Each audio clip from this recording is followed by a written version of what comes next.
L'armée syrienne veut écraser la partie rebelle de la ville d'Alep. Le secteur oriental lui échappe depuis 2012 et quelques jours après une trêve fragile, un déluge de bombes, de feu s'abat sur la ville. Des bombes au phosphore ont été utilisées selon des militants anti-régime. Au même moment, à New York, la diplomatie échoue à rétablir un cessez-le-feu. Nous allons continuer à travailler pour rétablir le cessez-le-feu, déclare Sergueï Lavrov, le chef de la diplomatie russe. Certains de nos collègues sont tentés de penser que le gouvernement syrien devrait prendre des mesures unilatérales, mais nous insistons avec d'autres pour dire que l'opposition devrait également prendre les mesures nécessaires.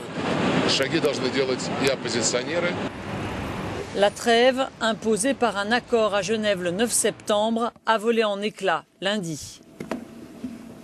Nous ne pouvons pas être les seuls à essayer de tenir cette porte ouverte, s'indigne l'Américain John Kerry. La Russie et le gouvernement syrien doivent faire leur part ou il n'y aura aucune chance. La question est maintenant de savoir s'il reste une réelle chance d'avancer, car il est clair que nous ne pouvons pas continuer sur cette voie plus longtemps.